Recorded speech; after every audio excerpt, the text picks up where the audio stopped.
بسم اللہ الرحمن الرحیم۔ لاکھوں کروڑوں درود و سلام محمد مصطفیٰ صلی اللہ علیہ وسلم اور آل محمد پر۔ میں ہوں عمر دراز گوندل۔ سب سے بڑی خبر کیا ہے؟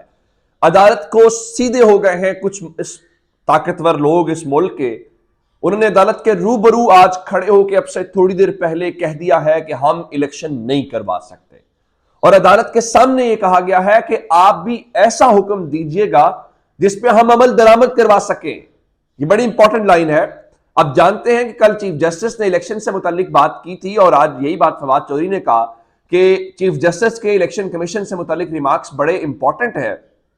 اس کے بعد رات کو لاہور ہائی کورٹ کے چیف جسٹس اور چیف جسٹس آف پاکستان کے درمیان تقریباً 1 گھنٹہ ملاقات ہوئی۔ یہ خبر میں نے آپ کو دی ہے۔ آج جسٹس عاصم صاحب کی عدالت کے اندر الیکشن کمیشن کو بلایا گیا تھا، چونکہ آپ جانتے ہیں کہ پنجاب میں الیکشن کی تاریخ دینے کے اوپر کیس کی سماعت ہو رہی ہے۔ اب وہاں پہ ہوا یہ کہ آج سب سے پہلے عدالت نے طلب کر رکھا تھا آئی جی پنجاب اور چیف سیکرٹری پنجاب کو، اور اس حوالے سے عدالت نے ان سے یہ پوچھا کہ آپ یہ بتائیں کہ آپ کا الیکشن کے حوالے سے کیا وجہ ہے، کیا آپ الیکشن کروانا چاہتے ہیں، آپ الیکشن نہیں کروانا چاہتے۔ جس کے بعد بہت واضح انداز میں چیف سیکرٹری اور آئی جی پنجاب نے عدالت سے پتلی گلی سے فرار ہوتے ہوئے کہا کہ ہم الیکشن کمیشن اور عدالت دونوں کے پابند ہیں۔ جس پہ جسٹس صاحب نے یہ کہا کہ جسٹس جواد حسن صاحب نے کہ آپ ذرا آرٹیکل 220 پڑھیں۔ آرٹیکل 220 کمرہ عدالت میں پڑھا گیا، یہ وہی آرٹیکل 220 ہے جہاں پہ تمام ادارے الیکشن کمیشن کے ساتھ تعاون کرنے کے پابند ہیں۔ یعنی یہ نہیں ہے کہ وہ جی کرنا چاہیے، وہ پابند ہیں۔ ادروائز الیکشن کمیشن کو اس حد تک بھی اختیارات دیے گئے ہیں کہ وہ توہین عدالت کا اختیار بھی اس لمحے استعمال کر سکتا ہے، وہ نہیں جو عمران خان کے استعمال کیا جا رہا ہے جہاں پہ ادارے اس کا تعاون نہ کریں۔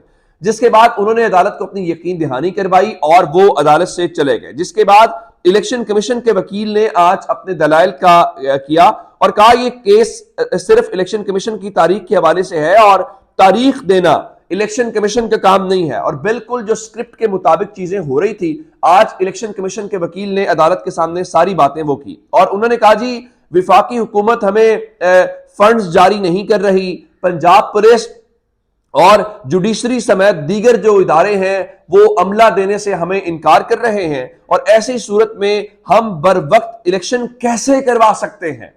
یعنی جس ملک کے اندر الیکشن کمیشن کا ادارہ یہ کہے ہم الیکشن نہیں کروا سکتے، مجھے یہ بتا دیجیے آپ لوگ کہ وہاں پہ الیکشن کمیشن کا ادارہ بنانے کا تک کیا بنتا ہے، اس ادارے کو رکھنے کی سمجھ کیا آتی ہے، اس ادارے کے چیف الیکشن کمشنر اور باقی سربراہان کو لاکھوں کروڑوں روپے لگانے کا ہمیں فائدہ کیا ہے اگر انہوں نے عوام کا حق رائے دہی بھی استعمال نہیں کرنا۔ اور اس کے اوپر وکیل نے عدالت کے سامنے کہا کہ عدالت نے کہا تھا اس طرح کا آرڈر جاری نہیں کریں گے جس پر عمل درآمد نہ کروا سکیں۔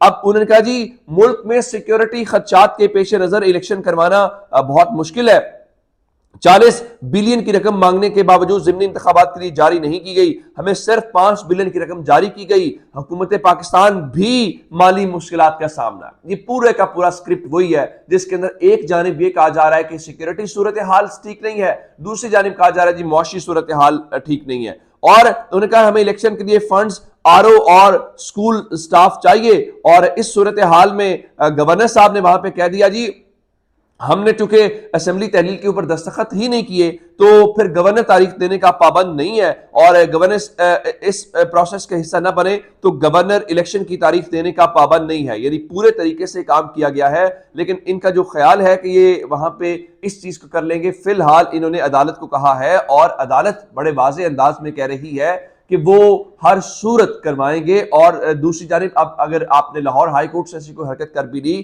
تو سپریم کورٹ میں بھی پیٹیشن دائر ہو چکی ہے، رائٹ اس مومنٹ تک وہاں سے کوئی فیصلہ نہیں آیا کہ آیا سپریم کورٹ اس کے اوپر کس طرح سے چلے گی۔ لیکن ایک سوال ضرور ہے کہ آیا اس ملک کے اندر آپ نے اگر اسی طرح سے چلنا ہے تو پھر جنگل کا قانون ہے نا، پھر اگر پولیس کو بھی آئین کے اب نہیں ہے، جوڈیشری کو بھی نہیں ہے، کسی کو بھی الیکشن کمیشن، پھر آئین رکھا آپ نے کس لیے ہوا ہے؟ پھر آئین ہے کس چیز کا نام اگر آپ نے عوام کا حق بھی مارنا ہے؟ تو اوورآل یہ اس صورتحال ہے، اور الیکشن کروانے سے آپ الیکشن کروانے والا پاکستان کا ادارہ اور حکومت سب فرار ہوتے ہوئے نظر آ رہے ہیں. ہاں اچھی بات ہے کہ آئی جی اور دوسری جانب جو چیف سیکرٹری ہیں انہوں نے ان کا بنا بنایا کھیل ختم کر دیا ہے. اور دو انٹرسٹنگ باتیں آپ کے سامنے اور رکھنا چاہتا ہوں جنرل باجوہ کے حوالے سے. ایک تو جنرل باجوہ نے جو مضمون شضمون لکھا ہوا تھا اس کے اوپر آپ جانتے ہیں کل جاوید چودھری کے ذریعے سارا کچھ کیا گیا. ایک خبر یہ آئی تھی کہ وہ جو ایوان صدر میں ملاقات ہوئی تھی جنرل باجوہ کی اور عمران خان کی، وہ کہا گیا جنرل باجوہ کی طرف سے کہ وہ ملاقات عمران خان کی ریکویسٹ کے اوپر ہوئی اور عارف الوی نے، وہ جھوٹ بھی پکڑا گیا ہے. اور جو شبلی فراز صاحب اس دن عمران خان کے ساتھ گئے تھے، جو عمران خان کو ساتھ لے کے گئے تھے، ڈگی میں نہیں لے کے گئے تھے، وہ کہہ رہے تھے میں خان صاحب کو اگلی سیٹ کے اوپر ہم بیٹھ کے گئے تھے، کوئی ڈگی میں چھپ کے نہیں گیا تھا. ان کے مطابق جو ملاقات ہے وہ جنرل باجوہ کی درخواست کے اوپر ہوئی تھی. اب یہ بھی ایک جھوٹ پکڑا گیا. آگے چلتے ہیں. اب سے آپ جانتے ہیں کہ دو ہی آج کل لوگ جنرل باجوہ کی پی آر کر رہے ہیں، ایک منصور علی خان کر رہے ہیں آرٹیکل ویلاگس کے ذریعے، اور دوسری جانب جو ہے وہ جاوید چودھری کر رہے ہیں اپنے مضمون کے ذریعے. اب ان دونوں کے درمیان بڑا سخت مقابلہ شروع ہو گیا ہے. کل مہم چلا رہے تھے جنرل باجوہ کے حق میں جاوید چودھری. اب منصور علی خان نے کہا ہے کہ جی میری جنرل باجوہ سے خود بات ہوئی ہے، انہوں نے کہا کہ میں نے ایسی کوئی بات نہیں کی. اس کی وجہ میں آپ کو بتا دوں، جو عوام کا ریئیکشن ہے اس کو دیکھتے ہوئے اب یہ سارے کے سارے، اور جنرل باجوہ کو ذہنی طور پہ پتہ نہیں وہ بیچارے کس فرسٹریشن کا شکار ہے، وہ ثاقب کھرل صاحب کی بقول کے وہ اپنی فرسٹریشن دور کر رہے ہیں. اب پریشانی تو بہت ہے، طاقتور ہوتے تھے تو ہر چیز جو ہوتی تھی ٹی وی کی اسکرینوں کے اوپر بڑی بڑی کیمپین چلنا شروع ہو جاتی تھی. اب کوئی بات سننے کو تیار نہیں ہے، اور اس کے اندر جو پھر تضادات ہیں وہ سارے لوگ سامنے لے کے آ رہے ہیں، اور اس کے بعد اب جنرل باجوہ پریشانی کا شکار ہے. اب میں آپ کو بتانا چاہتا ہوں کہ آخری حکومت، یہ جو شہباز حکومت کی آخری امید ہے وہ بھی پوری نہیں ہوئی، اور پاکستان اور آئی ایم ایف کے مذاکرات ختم ہو گئے ہیں اور سٹاف لیول کا معاہدہ نہیں ہو سکا. اس کے بعد وہاں سے اعلامیہ بھی آ گیا ہے، اور آئی ایم ایف نے کہا ہے کہ جناب علی فی الحال دونوں جانب سے ابھی ٹاکس چلیں گی. رات کو ایون وزیر خزانہ کو پریس کانفرنس سے بھی روک دیا کہ آئی ایم ایف کا بیان جاری جب تک نہیں ہوتا تب تک آپ کسی قسم کا کوئی پریس ٹاک نہیں کریں گے. وہی اسحاق ڈار جو ہمیں کہتے ہیں کہ میرا 25 سال کا تجربہ ہے. اب آئی ایم ایف کا بیان آ گیا ان کا جی ٹیکس بڑھانا ہوگا، سبسڈی ختم یا کم کرنا ہوگی، اور یہ جو انرجی کا سیکولر ڈیٹ ہے اس کو ختم کرنا ہوگا، اور گردشی قرضے جو ہیں اور ان کا اب آنے والے دنوں میں بھی بات چیت جاری رہے گی. یعنی آج یعنی گزشتہ روز جو مذاکرات ہیں ان کا کوئی نتیجہ، کوئی کسی قسم کی صورتحال نہیں ہوئی. اب وہ وفد روانہ، اور اس کے بعد اب بتایا گیا کہ امریکہ سے اپروول کے بعد سٹاف لیول ایگریمنٹ ہوگا. دوسری جانب اب سے تھوڑی دیر پہلے وہ اسحاق ڈار صاحب تشریف لائے اور انہوں نے کہا جی آئی ایم ایف کے کہنے پر 170 ارب روپے کے جو ہم ٹیکسز ہیں وہ لگائیں گے، اور وہی رونا دھونا شروع کیا اور یہ کہا کہ دیکھیں جی وہ ہم تو عمران خان کا کیا ہوا معاہدہ نبھا رہے ہیں. بھائی آپ کو کس نے کہا تھا عمران خان کا کیا ہوا معاہدہ نبھانے کی؟ آپ کو کس نے کہا تھا حکومت گرائیں اور حکومت میں آئیں؟ جب آپ اپنے شوق سے حکومت میں آئے ہیں تو پھر اپنے شوق سے کم از اس معاہدے کو نبھائیے.